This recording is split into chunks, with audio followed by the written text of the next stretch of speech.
बच्चे हमारे देश का आने वाला भविष्य होते हैं, इसलिए उनका शिक्षित होना आवश्यक है।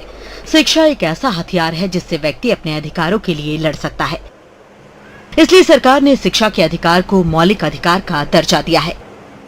शिक्षा का अधिकार अधिनियम से 6 से 14 साल के सभी बच्चों को निःशुल्क तथा अनिवार्य शिक्षा मिलने का प्रावधान है।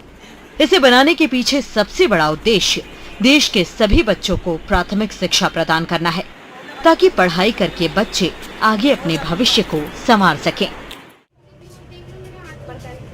शिक्षा के अधिकार के तहत पिछले साल राजस्थान में सबसे अधिक विद्यार्थियों ने एडमिशन लिया था और इसलिए उम्मीद की जा रही थी कि राजस्थान इस साल भी सबसे आगे रहेगा। लेकिन स्कूल संचालकों और सरकार के बीच चल रहे मतभेद की वजह से हजारों विद्यार्थी शिक्षा के मूल अधिकार से वंचित रह गए।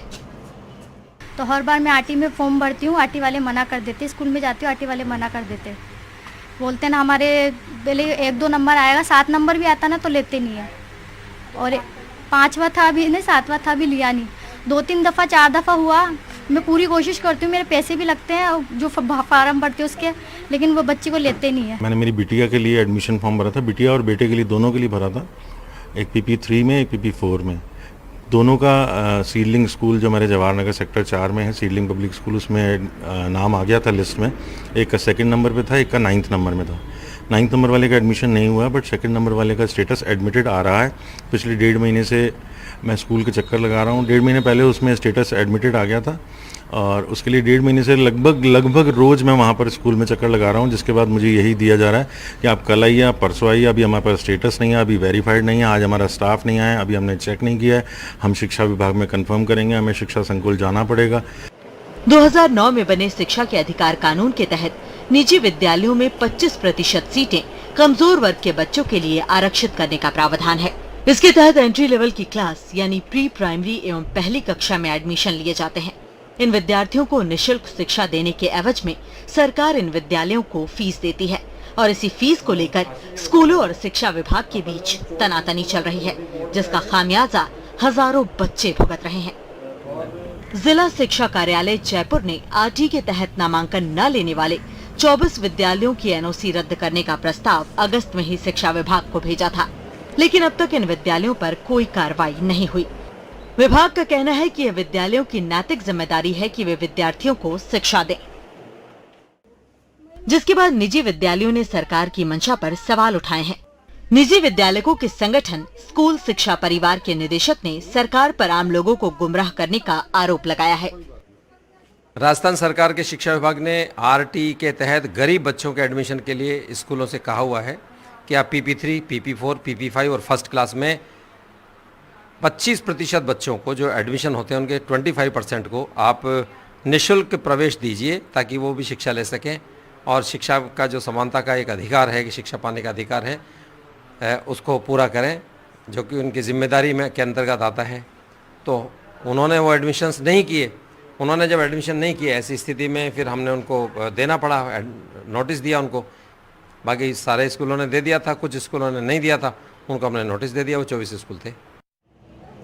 विभाग और स्कूलों के बीच चल रहे आरोप प्रत्यारोप का अंजाम चाहे जो भी हो, इसकी वजह से हजारों बच्चे स्कूली शिक्षा से वंचित हो गए हैं और उनका भविष्य अंधकारमय हो गया है। स्कूलों और विभाग के आपसी मतभेद के अलावा भी विद्यार्थियों के सामने बहुत सारी समस्याएं हैं, जिनका उन्हें सामना करना पड़ता है। सिर्फ एडमिशन लेना ही चुनौती नहीं, बल्कि इसके बाद भी छात्रों को किताबों और यूनिफॉर्म के लिए संघर्ष करना पड़ता है। आरटी के तहत एडमिशन लेने वाले कमजोर वर्ग के बच्चों की आर्थिक स्थिति ऐसी नहीं है कि वे स्कूल में चल रही महंगी किताबें खरीद पाएं, इसलिए कई बच्चों को किताबों के लिए दूसरे बच्चों का सहारा लेना पड़ता है। यहाँ हम बात करते हैं एक बच्ची की, जिसका नाम है आंचल नायक। आंचल यूनिफॉर्म और किताबें न होने की वजह से 3 महीने से स्कूल नहीं जा पा रही है। आंचल की दादी उसके लिए पड़ोस के किसी बच्चे से उसे किताबें लाकर देती है। यूनिफॉर्म भी उधार के हैं। स्कूल में लोग आंचल से कहते हैं कि यूनिफॉर्म नहीं है तो एडमिशन क्यों ले लिया। आंचल को अब भी नए कपड़ों और किताबों का इंतजार है।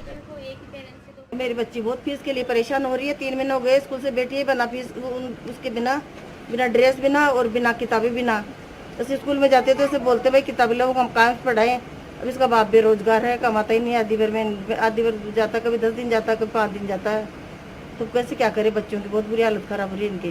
3 महीने से आज बहुत मुश्किल लड़के भेज जीवन का स्कूल में जा, किसी बच्चे के लिए कि पास पढ़ी कर फिर कर लेना तू काम, जब स्कूल गई है आज। कुछ यही हाल पानीपेच की रहने वाली आसिफा का भी है। स्कूल में दाखिला तो मिल गया, लेकिन किताबों और यूनिफॉर्म के लिए घर वालों को कड़ी मशक्कत करनी पड़ी। जैसे फीस वाले आएंगे ना जब आईटी कौन सा बच्चा है आपका? क्या कागज कहाँ है आपका, वो दिखा दीजिए। नंबर नंबर आया था तो लिया ही नहीं। क्या कह रहे थे? वो तो यही कह रहे कि ना एडिशन हमारे पास आगे से आएगा जब तो देंगे ना, आगे से उनके पास आया नहीं अभी तक। अभी आपका बच्चा स्कूल जा पा रहा है, नहीं जा पा रहे। तो क्या सोचा है आपने, कैसे पढ़ाएंगे अपने बच्चे को आप? ये तो अगले साल एक दफा फॉर्म भरेंगे। राजस्थान के ज्यादातर जिलों में आरटी के तहत आने वाले बच्चों की स्थिति कमोबेश यही है। पहले तो स्कूल में एडमिशन मिलना मुश्किल है, और अगर किसी तरह से एडमिशन मिल भी जाए तो भी कई सारी चुनौतियां उनके सामने खड़ी रहती हैं। शिक्षा का अधिकार सिर्फ फीस माफी तक सीमित नहीं है, बल्कि वो बुनियादी सुविधाएं भी देना है जो बच्चों की शिक्षा के लिए आवश्यक हैं। किताबें और यूनिफॉर्म उसका अहम हिस्सा है, लेकिन आंचल और आसिफा जैसे हजारों बच्चे शिक्षा के अधिकार के तहत एडमिशन तो पा लेते हैं, पर अधिकार से शिक्षा नहीं ले पाते।